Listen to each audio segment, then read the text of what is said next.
Salut à tous et bienvenue pour une nouvelle vidéo. Alors aujourd'hui ce que nous allons faire c'est ce qu'on appelle une VM boot to root. Donc en gros c'est quoi une VM boot to root? C'est une machine virtuelle que vous allez devoir pawner. Donc quand je dis pawner c'est en prendre le contrôle. En fait le but c'est que sur cette machine là il y a un fichier, donc un flag, hein, donc un truc contenant un mot de passe ou un message vous disant bravo vous avez réussi, etc. quoi. Et que seul root peut lire ce fichier. Donc en gros, c'est-à-dire que même si vous arrivez à vous connecter à la machine en question et que vous tentiez de lire le fichier en question, vous ne pourriez pas. Pourquoi? Parce que vous n'avez pas totalement les droits, donc vous ne pourrez pas lire le fichier.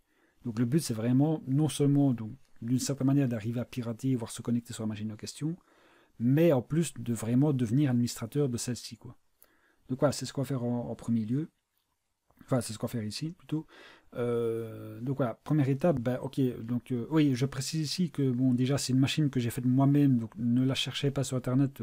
Donc si vous cherchez Acme, parce que c'est le nom de la machine que j'ai donné, mais vous ne trouverez pas. Pourquoi? Parce que c'est une machine que j'ai faite. Voilà, je ne l'ai pas téléchargé ni quoi que ce soit. Et second truc, c'est que ce sera sur le même réseau que moi. Donc voilà, il y a des choses que voilà, genre du perform branding ou quoi, vous auriez dû faire si jamais comment dire, si jamais la machine était attaquée était sur un autre réseau, alors qu'ici c'est pas le cas. Donc il y a des choses qui vont sauter comme voilà, je viens de le dire, le perform branding, etc. Il n'y aura pas besoin de faire tout ça. Donc voilà, on va commencer tout de suite. Déjà donc la première étape, bah, ok, je sais qu'il y a une machine attaquée sur mon réseau, mais je connais pas son adresse. En théorie, logiquement, on vous la donne quand vous faites ça sur RootMe ou Xbox. Bon, l'adresse de la machine, vous l'avez, mais ici, c'est pas le cas. Donc, on va faire premier point, bah, c'est de trouver l'adresse de cette machine-là. Donc, pour ça, on va faire un petit Nmap. Donc, Nmap, en gros, c'est un petit couteau suisse, petit programme qui sert un peu à tout au niveau réseau, et principalement, en fait, surtout à scanner tout ce qui est, donc, à savoir, voilà, les autres connectés à un réseau, les services ouverts sur une machine, etc. quoi. Donc ici, première étape, c'est de savoir l'adresse de la machine. Donc on va lister en fait toutes les machines connectées à mon réseau. Donc on va taper l'adresse IP de mon réseau. Je précise bien, c'est du réseau, c'est pas l'adresse IP de ma machine, hein. Le /24 pour dire, ouais, c'est le masque de sous-réseau, pour définir le masque de sous-réseau, pardon. Et voilà. Et là, logiquement, on va avoir donc la liste de toutes les machines connectées à mon réseau. Voilà. Donc on voit ici que Action, ben ça c'est moi actuellement, ouais. La machine s'appelle Action. Et la machine attaquée, ben c'est celle-ci, c'est acme.lan. Et on voit qu'elle a l'adresse 192.168.5. Donc voilà, on a l'adresse de notre machine. Maintenant, seconde étape, c'est de savoir, ben ok, mais c'est cool, mais qu'est-ce qui tourne sur cette machine? Parce que oui, quand vous attaquez une machine, en général, vous n'y avez déjà pas un accès, enfin, souvent, c'est pas toujours le cas, mais vous n'avez pas un accès physique à cette machine-là, donc vous ne pouvez, entre guillemets, attaquer que ce qui est disponible. Sauf que vous ne savez absolument pas quels sont les programmes qui tournent sur la machine en question. Donc ça, c'est l'étape, je dirais, de reconnaissance. C'est de voir, ben, ok, on a une machine attaquée, mais qu'est-ce qui tourne dessus? Alors quand je dis tourne, ça veut dire qu'en gros, chaque application qui a besoin d'une connexion doit écouter sur ce qu'on appelle un port. Donc le port, en gros, c'est ce qui va permettre de dire, voilà, je veux contacter telle application. Parce que sur une machine, il y a peut-être 10 applications différentes qui ont besoin qui attendent une connexion, du genre un serveur SSH, une base de données, un serveur web, voilà. Ça en est déjà 3 qui peuvent se retrouver sur une machine, quoi. Et donc, bah, il faut savoir si c'est pour le serveur web, si c'est pour le serveur SSH, si c'est pour la base de données, il faut savoir pour quel service c'est. Et ça, ben, en fait, c'est le port qui va le déterminer. C'est-à-dire qu'on ne va pas dire juste j'envoie un paquet à telle adresse, mais j'envoie un paquet à telle adresse, tel port. Et c'est ça qui va nous permettre de dire ok, ben voilà, le paquet en question, il est pour tel service. Et donc, forcément, ben, il faut qu'il y ait un programme qui écoute derrière un port. Sachant encore une fois que c'est le programme qui ouvre, qui ferme le port. Donc on entend souvent parler d'ouverture et de fermeture de port, mais en réalité, vous n'ouvrez pas et ne fermez pas de port vous-même. Ce qui se passe, c'est que vous dites à votre programme, tu vas écouter sur le port 80, par exemple, à votre serveur web, bah, tu vas écouter sur le port 80, par défaut, et quand vous allez lancer votre serveur web, bah, le serveur web va ouvrir le port 80, ou plutôt se mettre en attente d'une connexion sur le port 80. Et quand le serveur web sera fermé, le port 80 se fermera entre guillemets. Donc voilà, donc ici ce qu'on va faire, c'est qu'on va lister donc, les différents services ouverts. Alors je ne vais pas préciser on peut préciser les ports, donc on peut dire voilà, je veux vraiment que tu scannes tout. Ici je ne vais pas le faire parce que voilà, c'est inutile de le faire, ce serait une perte de temps. Je vais juste laisser par défaut, et par défaut je crois qu'il a une liste de ports courants qui sont fortement utilisés, et donc il va scanner ces ports là uniquement, quoi. Donc ici SV c'est pour dire voilà, je veux que tu m'affiches aussi si tu sais trouver la version de l'application qui tourne derrière le port en question, parce que oui, c'est ça au final qui nous intéresse, c'est pas juste de savoir qu'il y a le port Intel qui est ouvert, c'est de savoir que c'est la base de données qui est derrière, ou le serveur web, ou autre chose, quoi. Donc voilà, on lance le scan, et ici on voit qu'on a 3 ports de découvert, 2 qui sont en état open et 1 qui est en état filtré. Alors, petite explication rapide de ce que c'est ces états. Open, ça veut dire quoi? Open, ça veut dire en gros que vous avez donc envoyé un paquet, une demande de connexion vers un service. Le service en question, donc la demande est bien arrivée vraiment au service en question.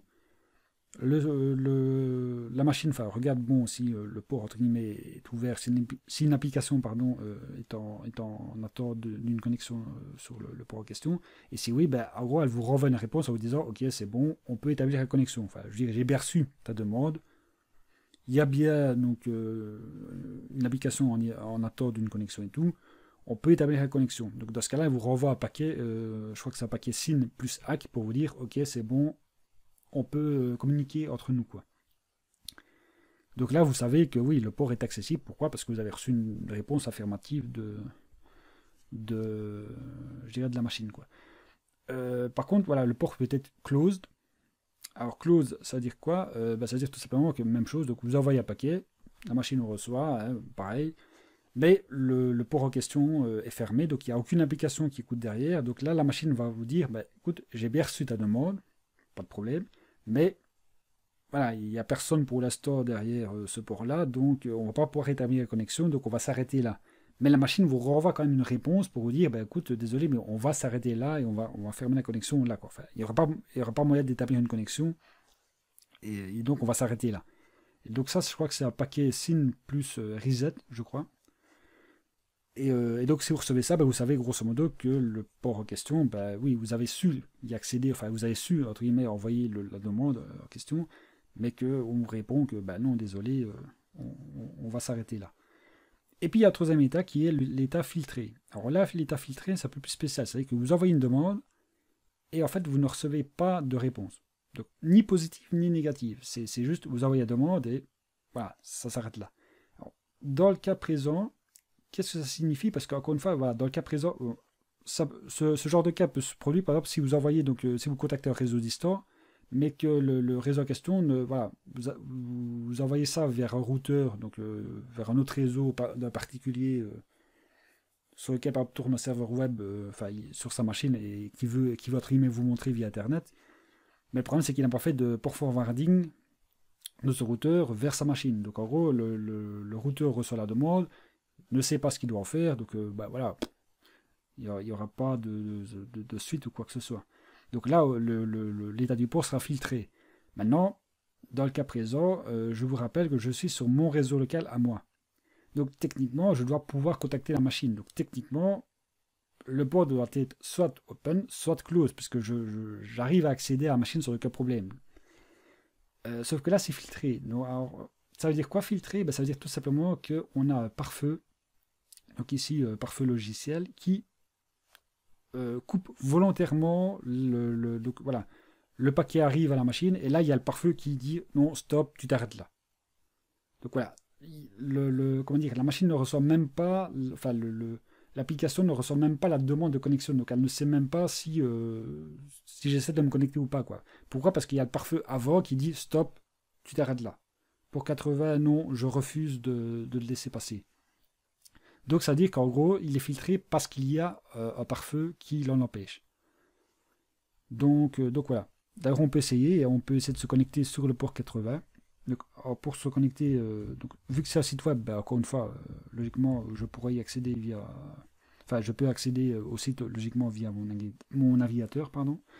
Donc voilà. Donc si si vous tapez juste RIA, donc juste l'adresse IP, logiquement, en fait, par défaut, est égal à ceci. Donc ça veut dire que c'est par défaut le port 80. Si vous voulez, si vous voulez un autre port, il faudra le mettre, quoi. Donc ici, on va essayer d'accéder au port 80. Et on va voir que ça mouline de la farine. Pourquoi? Parce que j'ai envoyé la demande de connexion, j'attends la réponse, sauf que la réponse ne viendra pas. Pourquoi? Parce qu'il y a le pare-feu qui l'a bloqué.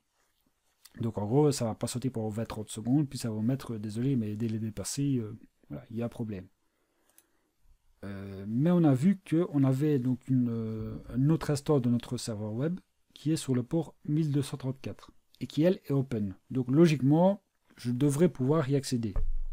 Donc on va essayer. 1234. Et là, on voit qu'on tombe donc sur une page, hein, et avec simplement une petite comptine, bien connue. Et donc, un petit indice qui nous dit toc toc toc, qui est là. Et si on remarque bien, le titre de la page, c'est Sésame, ouvre-toi.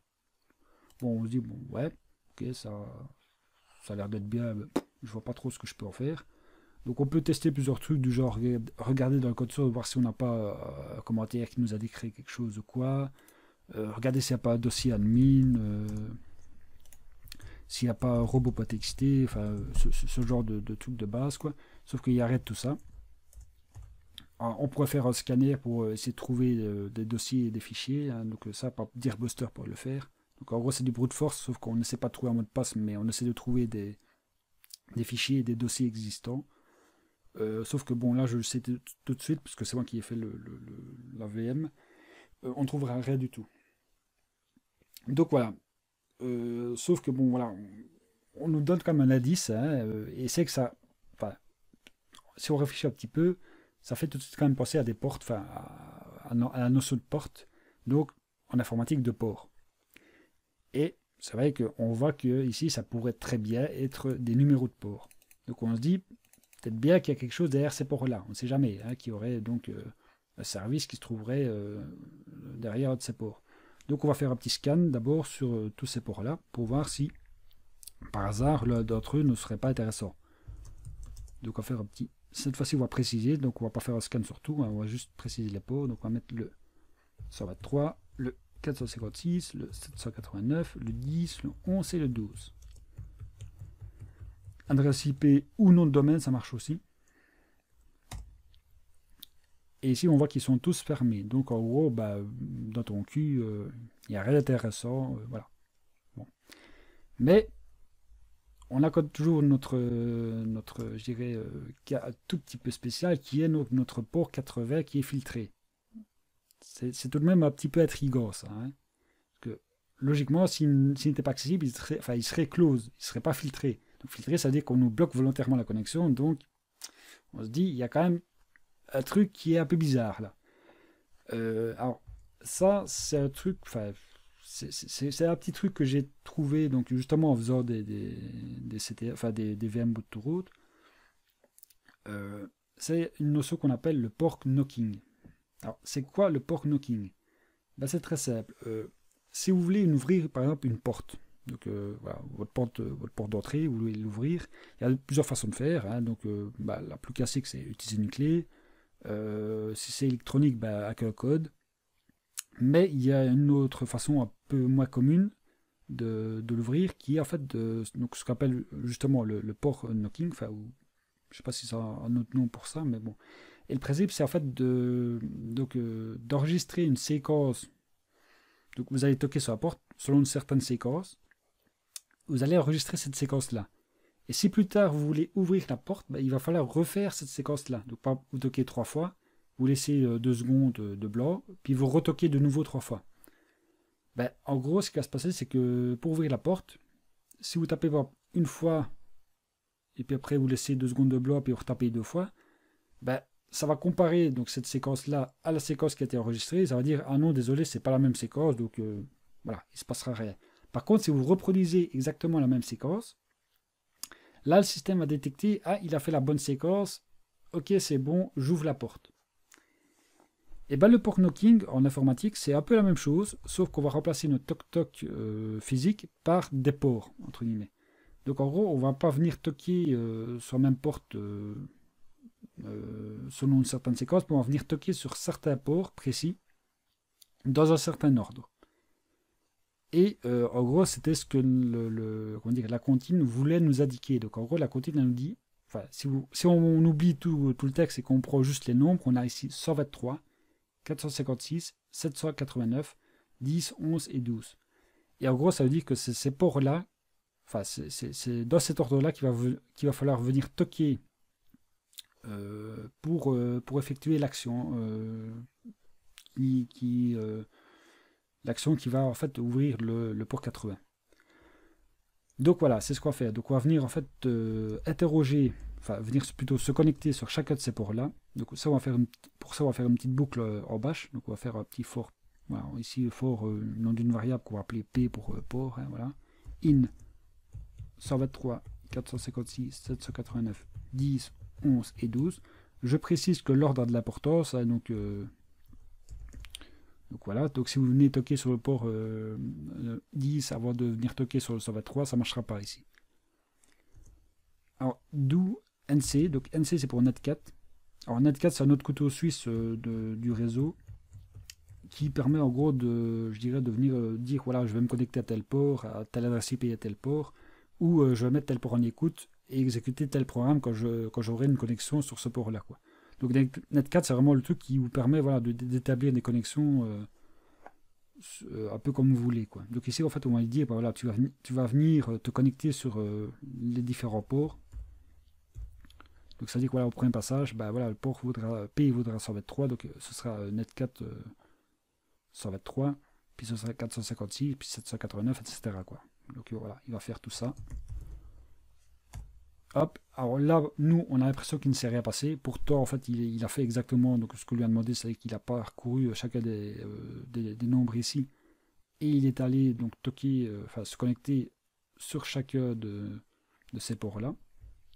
Et si on refait un petit scan Nmap, cette fois-ci, on va avoir un petit truc qui va différencier, c'est que notre port 80 est désormais open. Pourquoi? Parce que nous avons fait la bonne séquence et donc le port knocking, bah, le système a détecté que ah tiens, il a fait la bonne séquence.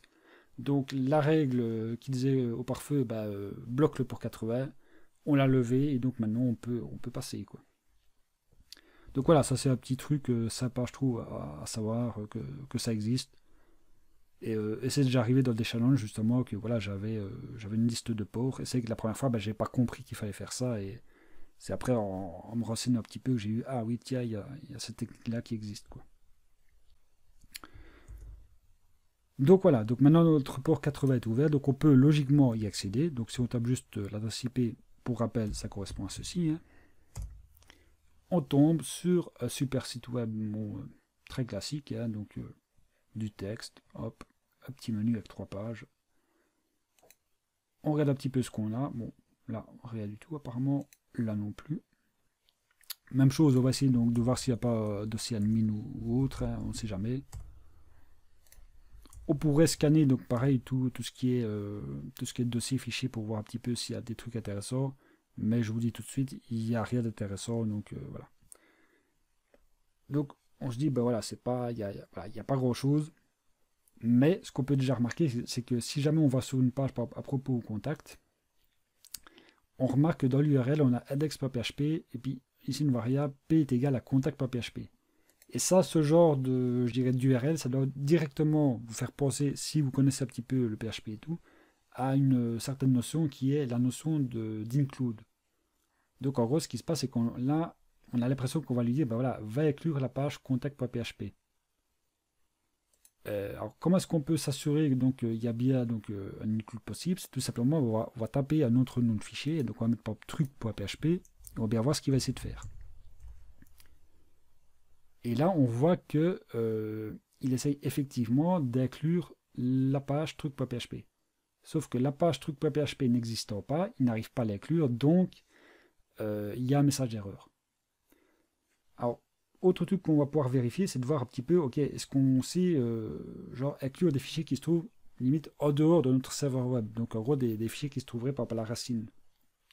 Il y a un fichier souvent qu'on essaie d'inclure pour vérifier tout ça, c'est le fichier etc passwd, qui contient alors, non pas les passwords, mais ça contient en gros la liste des users avec diverses infos comme par exemple si jamais, s'ils ont un nom ou non, et si oui, ben, le lien vers leur dossier home, etc. quoi. Donc c'est des infos dire potentiellement intéressantes, mais le principal c'est surtout de voir aussi si on peut aller lire ce fichier là quoi. Et là on voit effectivement qu'on arrive à l'inclure. Donc on va dire bah voilà, c'est bon signe pour nous, mauvais pour le développeur évidemment. Mais voilà. Donc nous maintenant ce qu'on aimerait bien faire c'est de pouvoir genre injecter je sais pas moi, du code qu'on puisse exécuter. Ce serait possible, hein, donc ce serait assez facilement possible, mais le problème c'est que bon voilà, il faudrait pas pour ça qu'on puisse par exemple uploader un fichier, donc genre uploader une image, peu importe, hein, et que dans cette image on foute du code.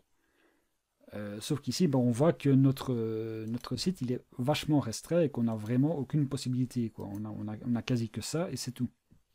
Donc on se dit ben merde alors, on peut pas vraiment inclure beaucoup de choses quoi.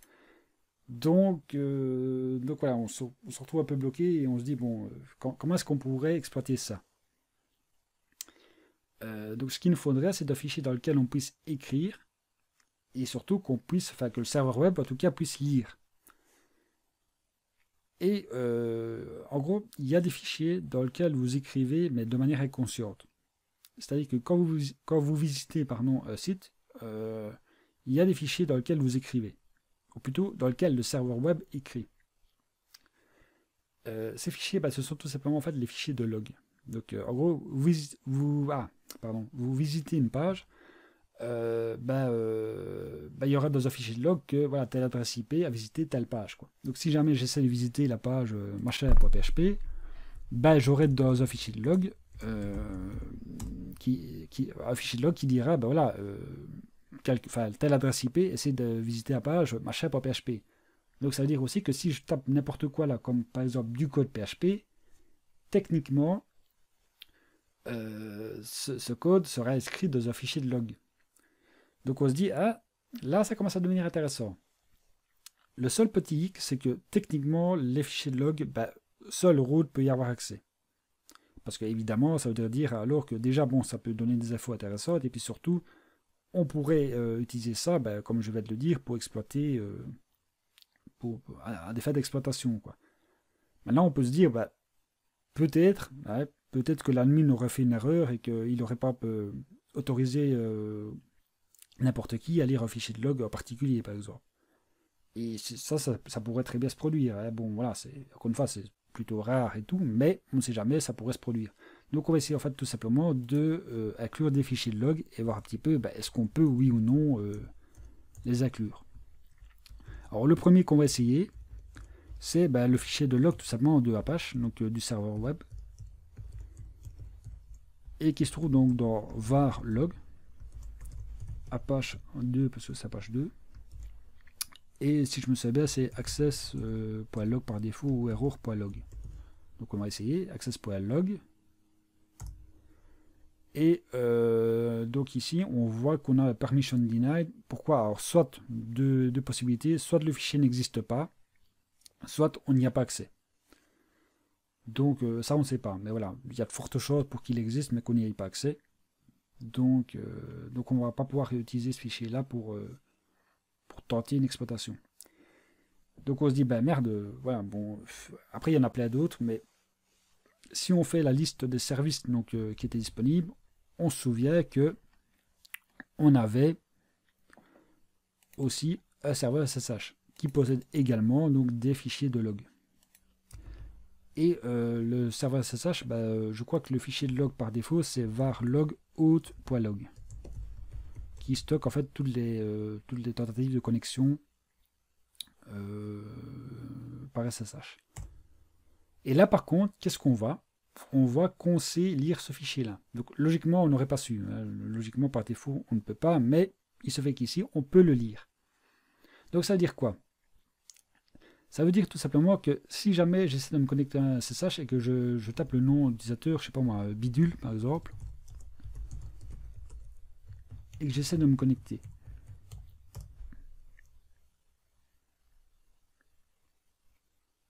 Donc voilà, hop, on me demande un mot de passe, je tape n'importe quoi, on s'en fout.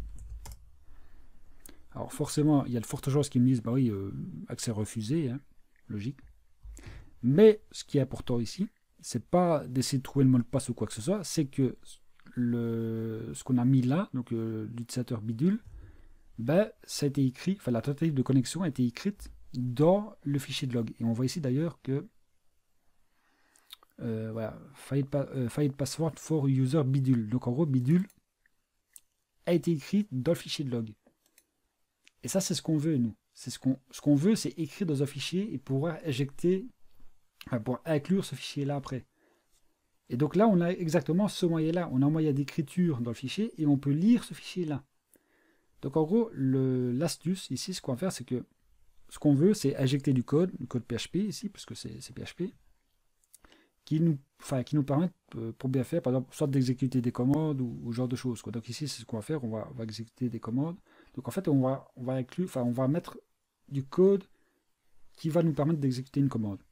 Donc en gros, ce qui va se passer, c'est qu'on va devoir se connecter en tant qu'utilisateur et que le nom d'utilisateur qu'on va utiliser va être le code PHP qu'on veut. Je sais, c'est un peu tricky comme truc, mais ça marche très bien. Donc en gros, on va faire SSH. Ici, à place d'un nom d'utilisateur du genre truc ou bidule, on va pas mettre truc ou bidule, mais on va mettre du code PHP. Alors, pour qu'ils comprennent bien que c'est juste, enfin que, parce qu'il y aura des espaces et tout, donc pour bien que SSH comprenne bien que voilà, c'est tout le code et entre guillemets notre nom d'utilisateur, on va mettre tout ça entre guillemets. Donc ici, je vais écrire mon code PHP. PHP, hop, système. Donc système, c'est une fonction qui nous permet d'exécuter des commandes. Alors aussi, je vais me faire $get.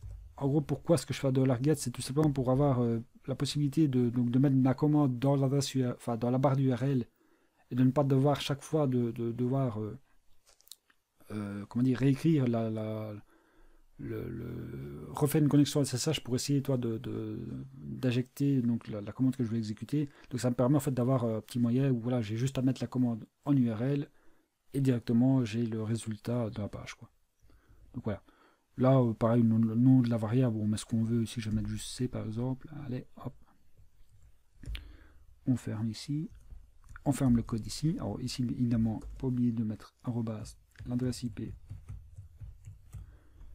de la machine sur laquelle on veut se connecter. Je vérifie pour voir si tout est bon, parce qu'il ne faut pas se gourer ici. C'est bon. On essaie de se connecter. Donc là, même chose, on va nous demander un mot de passe. Mais bon, on peut directement quitter, on s'en fout. Parce que l'intérêt, c'est que ce code-ci a été écrit dans le fichier de log. Et donc maintenant, le code en question est inclus. Et là, on voit directement, donc quand on recherche la page, qu'on a déjà un truc, une erreur PHP qui nous dit bah, système ne peut pas exécuter une commande vide. Pourquoi? Parce qu'on n'a pas défini la variable C et que donc il essaie d'exécuter une commande qui est vide. Mais ça nous prouve bien une chose, c'est que le code qu'on a mis dans le fichier de log a été inclus et interprété. Donc, j'allais dire logiquement, si on définit ici une commande, donc voilà, on va définir la variable C et une commande, par exemple, je sais pas moi, ls, on devrait avoir le résultat de ls.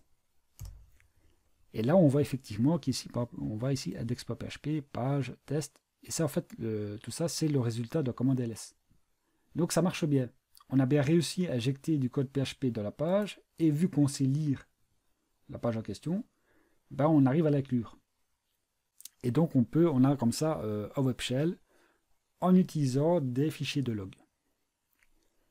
Donc voilà, alors là vous allez me dire, bah voilà, c'est fini, on a piraté le site. Alors encore une fois, non, c'est pas tout à fait fini. Pourquoi? Parce que comme je l'ai dit au début, le but du jeu, ça va être de lire le fichier flag qui se trouve ici à la racine. Donc on va faire un petit ls de la racine. Et si vous regardez les noms des fichiers, vous voyez ici, donc voilà, user, bin, enfin non, user ça c'est pas un nom de fichier, c'est pas un nom de dossier, pardon. Enfin vous voyez boot, dev, etc. Ici vous voyez flag.txt, qui est donc logiquement bon, notre fichier flag. Mais si on essaye directement de l'afficher, ça ne marchera pas. Pourquoi? Tout simplement parce qu'encore une fois, qui exécute la commande? Le serveur, mais plus précisément le serveur web. C'est pas root qui exécute la commande, c'est le serveur web. Et le serveur web n'a pas les droits de lire le fichier flag.txt.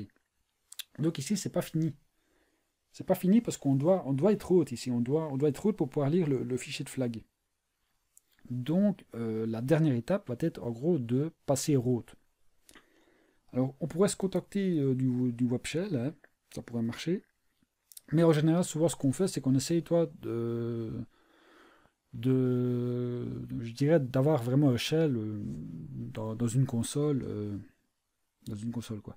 Le seul truc, c'est que souvent, bon, si on essaie de se connecter au serveur ou à la machine en question, ça signifie qu'il nous faut donc mettre un port en écoute et surtout que voilà, il y ait tout ce qu'il faut pour que voilà, ma demande puisse atteindre ce port-là. Alors ici, ça pourrait marcher parce que je suis encore une fois dans mon réseau local et que je peux directement accéder à la machine en question. Mais dans un vrai réseau où la machine serait entre guillemets elle-même dans un réseau, je dirais, local entre guillemets, ou en tout cas, ce que je veux dire, c'est qu'elle ne serait pas directement accessible par Internet. Donc il y aurait un routeur qui doit rediriger le paquet vers la bonne machine et vers le bon port.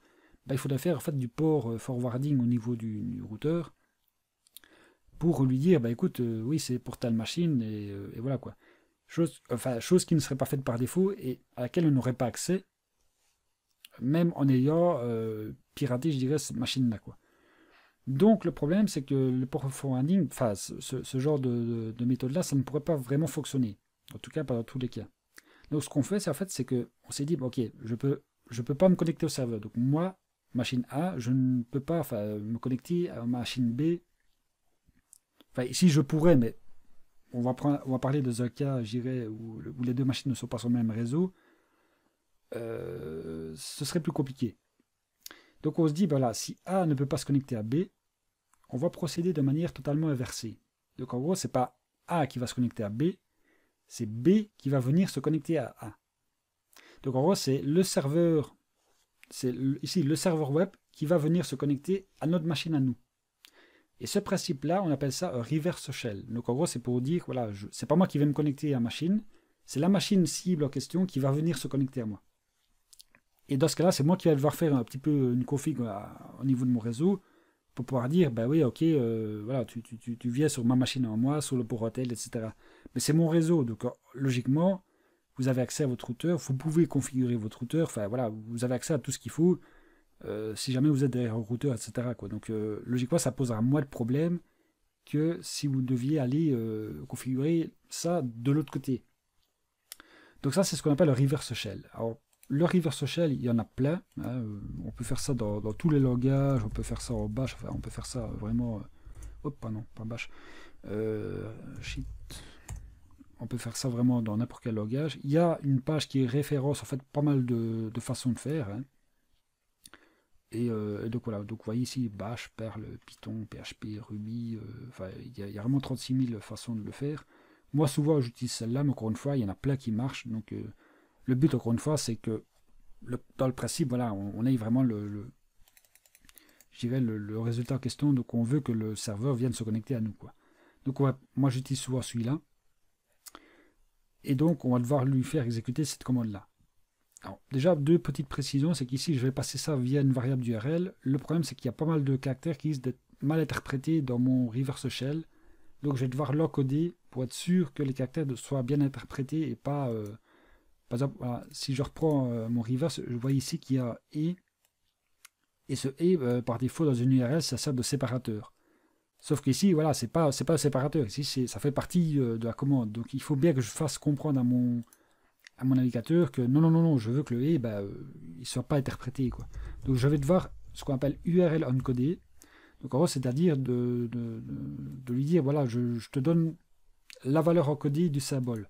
Pour te faire bien comprendre que je veux le symbole et pas ce qui logiquement signifie, par exemple, le et en tant que séparateur. Je veux pas que ce soit le séparateur, je veux que ce soit le et normal, quoi.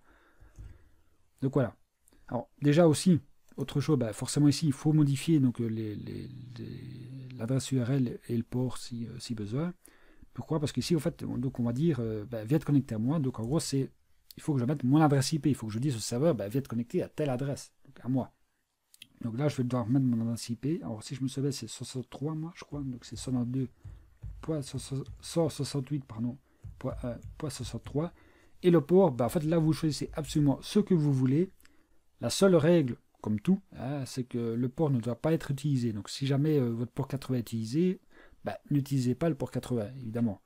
Donc ici, je vais taper au hasard, donc on va mettre par 14 789. Voilà. Je vais encoder donc tout ça.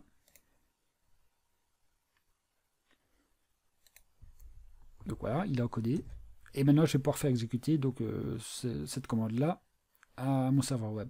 Auparavant, évidemment, il va falloir que je mette en écoute de mon côté le fameux port 14 789. Hein. Mais encore une fois, je le dis, le numéro du port, vous en foutez, vous prenez ce que vous voulez. Mais évidemment, il faut que dans le reverse shell, si vous mettez ce port-là en écoute, il faut que dans le reverse shell, ce soit ce port-là. Hein. Ça, c'est logique. Voilà, donc là, il est en écoute, donc il est en attente d'avoir une connexion. Je retourne sur mon serveur web. Et cette fois-ci, je vais lui faire exécuter donc, mon reverse shell.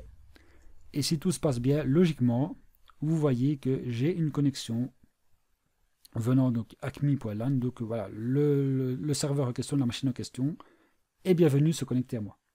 Alors ici on a un shell, hein. Le seul petit problème c'est que ce shell là, je ne connais plus l'explication exacte, mais il y en a une, mais bon là c'est quand même assez compliqué, c'est que je n'ai pas vraiment je ne sais pas encore vraiment gérer tout ce qui est entrée et sortie.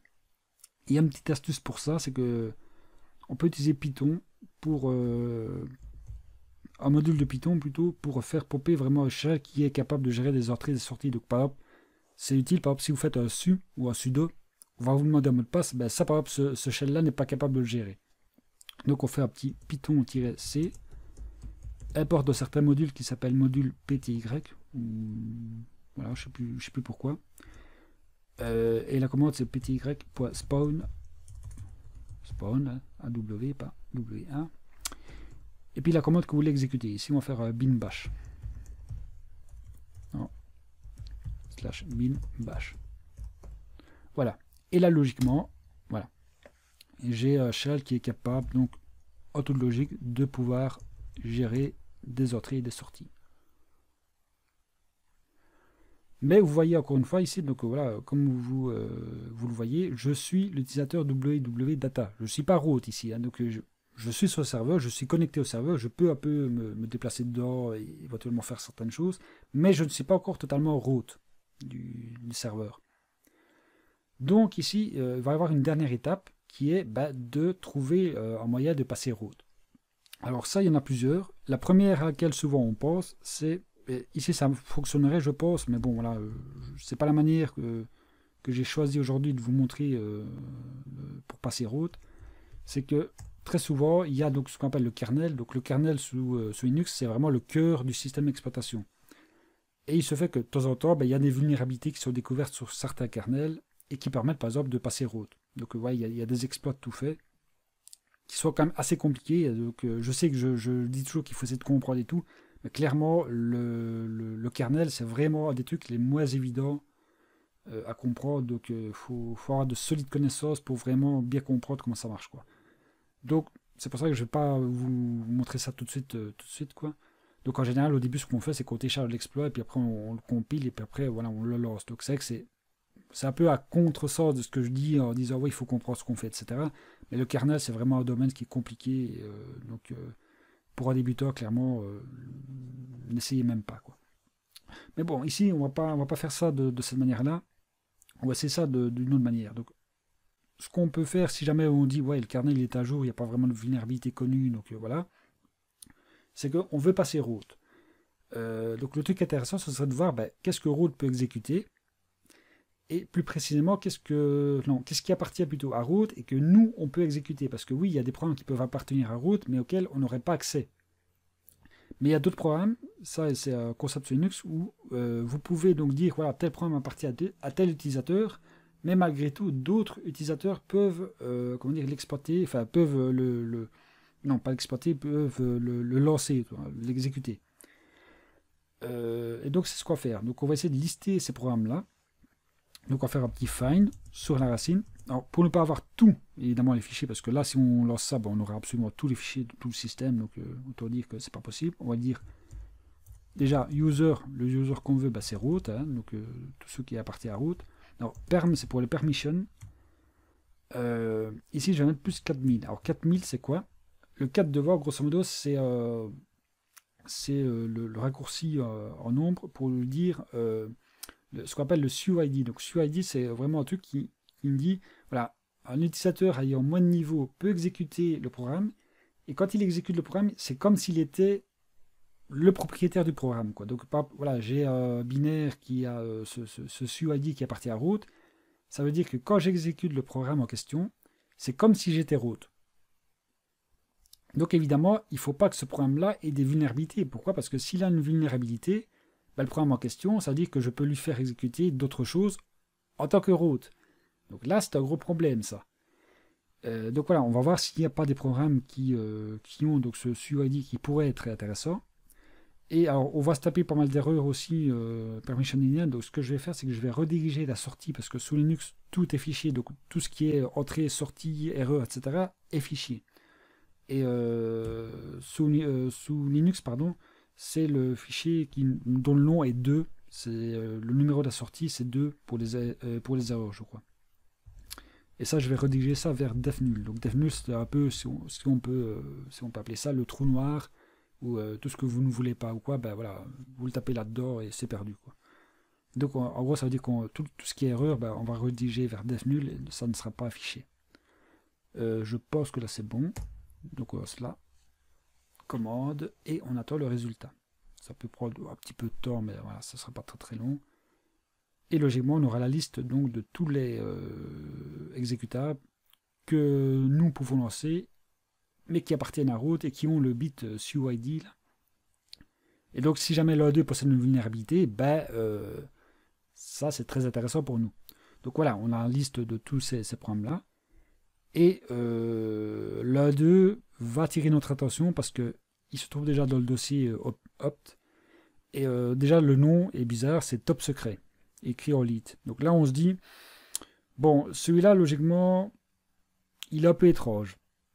Et en général, dans CTF, quand vous avez un fichier dont le nom est un petit peu étrange, vous vous dites, bon, toi, t'es pas là pour rien, quoi.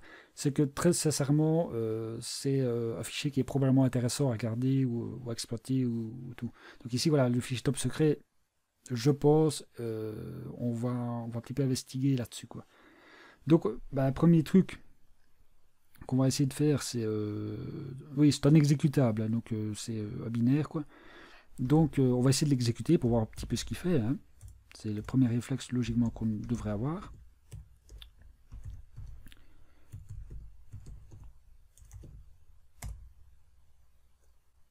Ah oui, attendez, hop, oui, juste un truc que j'ai oublié.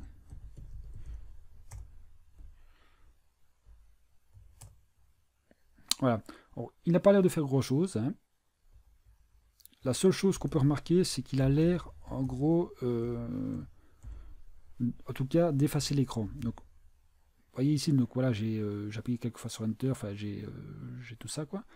Et si je veux pas vider mon écran, il y a une commande qui s'appelle clear qui permet de le faire. Et ici, si vous voyez, je fais top secret, ça a l'air de le vider. Alors, pour en être certain, ce qu'on peut faire, c'est ce qu'on appelle un L13, qui va grosso modo en fait nous dire voilà les appels des fonctions que le programme fait, quoi. Donc si jamais il fait un appel intéressant, on va le voir, quoi. Donc on va réexécuter notre script, enfin notre programme plutôt, pardon, c'est pas un script, c'est un programme. Et ici on voit que il y a une fonction qui nous est très intéressante, qui est la fonction système en C. Alors, pourquoi est-ce que la fonction système en C est très intéressante et à la fois aussi très déconseillée? En gros, système donc, permet donc d'exécuter donc, des commandes. Vous allez me dire, il est où le problème? Le problème, c'est que quand vous tapez une commande sous Linux, comme sous Windows aussi, en général, vous ne tapez pas le chemin complet de la commande. Vous tapez par exemple juste ici, clear. Voilà. Et la commande s'exécute. Et vous pouvez être dans un autre dossier, hein, donc on va se déplacer par exemple dans le dossier temp. Si vous faites un clear, ça marche. Pourtant, vous êtes dans un autre dossier. Mais ça marche. Alors, comment est-ce que c'est possible ça? Parce que, en toute logique, si on tape un nom de commande qui n'existe pas, voilà ce qu'on se tape comme erreur. Donc on se tape commande not found, et puis parfois des indications en disant oui, c'est peut-être cette commande-là que vous vouliez, ou c'est peut-être ce paquet-là que vous vouliez. Enfin bon, bref, en tout cas, la commande n'est pas trouvée. Donc comment ça se fait que la commande clear puisse être trouvée alors que bon, on s'est déplacé dans un autre dossier, etc. En fait, ce concept-là, c'est le concept de ce qu'on appelle la variable pass. Donc en gros, pass, c'est quoi? C'est une variable d'environnement. Donc une variable d'environnement, c'est une variable dont la valeur est accessible partout dans le système. Hein. Et la variable pass, en gros, contient une liste de dossiers. Et quand vous tapez une commande, en gros, le système va aller voir dans chacun de ces dossiers-là s'il trouve une commande, ou, enfin plutôt un programme, portant le nom de la commande que vous avez tapé, quoi. Donc ici, si on tape clear, ce qui va se passer, c'est qu'il va aller voir dans user local sbin s'il y a un binaire dont le nom est clear. Si ce n'est pas le cas, il va aller voir dans user local bin. Si ce n'est pas le cas, il va aller voir dans user sbin. Si ce n'est pas le cas, dans user bin, puis dans sbin, puis dans bin. Et si jamais il ne trouve dans aucun de ceux-là, là seulement, il vous tape la commande désolé, j'ai pas trouvé la commande en question, etc. quoi. Donc voilà. Donc vous allez me dire, ouais, ok, bon, cool, c'est sympa tout ça, mais c'est quoi le souci? Ben, le souci, c'est que la variable pass, on peut nous ajouter des dossiers ou en enlever ou faire ce qu'on veut avec. Et qu'est-ce qui se passe si jamais on met, par exemple, je sais pas moi, le dossier temp, donc dossier temp, en gros tout le monde peut écrire dedans, donc c'est parfait. Si on met donc temp, on rajoute temp à notre variable pass au tout début. Et dans temp, on va créer un script qui s'appelle clear aussi. Question. Après ça, si je tape la commande clear, quel sera le programme qui sera lancé? Est-ce que ce sera le script qui se trouve dans temp ou dans userbin? Oui, j'ai pas dit que c'était dans userbin, mais en gros, pour trouver la commande, parce que ça je sais que clear est dans userbin, vous tapez where is, puis la commande que vous voulez trouver, ou le fichier. Et ici, on voit que voilà, clear, on l'a trouvé dans user bin clear et aussi ici dans user share. Bon, vraiment, la commande en question, enfin le binaire, c'est ici. Donc on voit qu'il est, enfin que la commande est dans user bin. Enfin, que le programme plutôt, parce qu'encore une fois, une commande, c'est un programme, hein, se trouve dans user bin, qui se trouve donc ici bien dans notre pass. C'est pour ça que clear, en fait, on le trouve à chaque fois qu'il n'y a pas de problème. Mais si on rajoute temp dans pass, tout au début, en tout cas avant clear, avant userbin, je m'embrouille un petit peu. Quel est le programme qui va être exécuté? Est-ce que c'est le clear dans temp ou est-ce que c'est le clear dans userbin? Mais la réponse c'est premier servi, premier trouvé, premier servi. Donc si on a un clear dans temp, ben, ce sera celui dans temp qui sera exécuté, pas celui dans userbin. Donc en gros, ce sera notre faux clear qui sera exécuté. Et notre faux clear, on lui fait faire ce qu'on veut. Il n'y a pas de problème. Donc ce qu'on va faire, c'est qu'on va tout simplement faire un petit programme qui va ouvrir un shell, tout bêtement. Donc c'est vraiment tout con, c'est juste bin sh t'ouvres un shell. On va taper ça dans temp. On va donner les droits d'exécution pour pouvoir exécuter notre script. Voilà. Bon, ici, si on tape clear, bon, c'est toujours le clear dans userbin qui est exécuté. Pourquoi? Parce que tout simplement, déjà, on n'a absolument pas précisé, on n'a pas ajouté le dossier temp dans notre variable pass. Alors, si on ajoute notre dossier temp à la fin, ça ne marchera pas. Pourquoi? Comme je l'ai dit, premier trouvé, premier servi. Donc, c'est-à-dire que il va commencer, le système va commencer à lire dans user local sbin, bon, on ne trouvera rien. Dans user local bin, on ne trouvera rien non plus. Dans user sbin, on ne trouvera rien. Puis dans user bin, là il y a un fichier, il y a un programme qui se nomme clear. Ok, je l'exécute.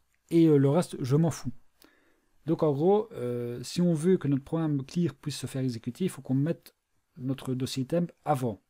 Peu importe qu'il soit là ou au tout début ou autre, mais il faut qu'il soit avant le dossier user bin dans le pass. Donc ici, ce qu'on va faire, c'est qu'on va faire un petit export pour modifier la valeur de pass. Pass est égal à /temp et on va donc lui dire, voilà, tu vas reprendre tout ce qui est actuellement et tu vas le mettre juste après. Donc voilà. Donc $pass, c'est pour dire, voilà, tu prends la valeur actuelle de pass, et voilà. Et donc ici, si on fait un écho de notre variable pass, on voit que notre dossier temp a été ajouté. Et maintenant, si on fait un clear, on voit que ce n'est plus le clear dans user bin qui a été exécuté, mais le clear qui se trouve dans temp. Voilà. Alors vous allez me dire, bah ouais, ok, bon, c'est cool, tout ça pour ça, c'est un peu con. Hein, enfin, je veux dire, si tu veux un shell, t'as qu'à l'ouvrir, et je vois pas l'intérêt d'avoir fait tout ça juste pour ça. Sauf que, rappelez-vous que le dossier, enfin, que le programme, pardon, top secret appartient à root. Donc, ce que le programme top secret va faire, c'est root qui va le faire. Et root va exécuter système. Système, et dans système, on lui passe une commande, clear. Sauf que ici, on vient de voir que maintenant, c'est le clear qui se trouve dans notre dossier temp qui va être exécuté. Clear qui ouvre un shell.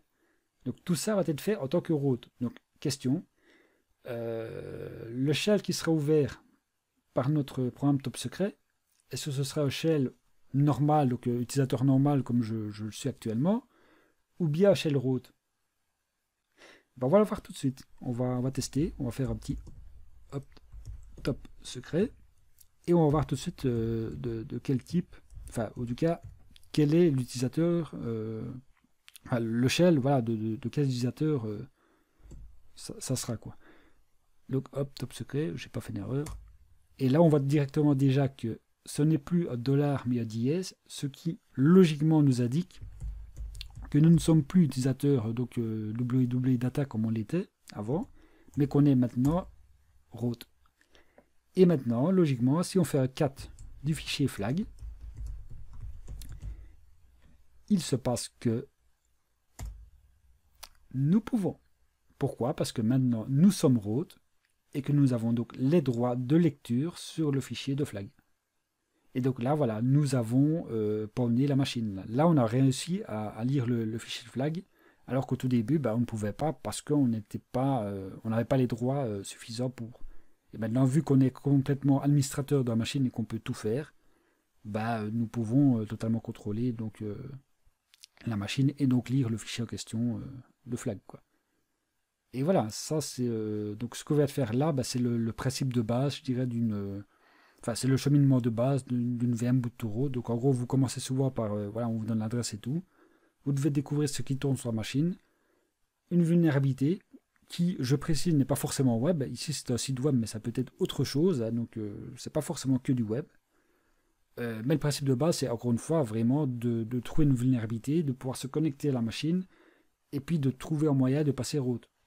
Et quand je dis trouver un moyen de passer root, c'est pas forcément trouver le mot de passe, parce qu'ici, le mot de passe de root, on ne le connaît pas. Mais on s'en fout. Le but du jeu, c'est pas de trouver le mot de passe de root, c'est vraiment d'être administrateur d'un machine, et ici, on l'a fait. On a exploité un programme qui comportait une vulnérabilité qui nous permettait de passer root. Voilà. Donc voilà, là on vient de faire notre première VM boot to root, et on vient de pawner système. Donc voilà, si c'est la fin de, enfin oui, on arrive à la fin de la vidéo. Si jamais vous avez des questions ou autres, n'hésitez pas. Je pense que j'en referai. Donc voilà, ça dure un peu plus longtemps que les autres parce qu'encore une fois ici, c'est vraiment tout un exercice complet. Donc on part vraiment du début jusqu'à la fin et j'essaie d'expliquer un maximum pour que vous compreniez, quoi. Mais voilà, je vous encourage fortement, si ça vous intéresse, donc à aller voir des sites comme Hack the Box, RootMe, Vulnub. Parce que voilà, il y a plein de machines de ce type-là sur ce site-là, et à vous entraîner dessus, parce que c'est clairement le meilleur moyen d'apprendre, quoi. Et franchement, voilà, pour tout ça, il y a vraiment ce qu'il faut. Et pour la machine, vous prenez un VirtualBox ou un VMware, et pas de problème, ça se lance sans aucun souci. Et donc il y a vraiment aucun problème pour s'entraîner sur ce genre d'exercice, quoi. Donc voilà. On arrive à la fin de la vidéo et sur ce, je vous dis à la prochaine pour une autre vidéo.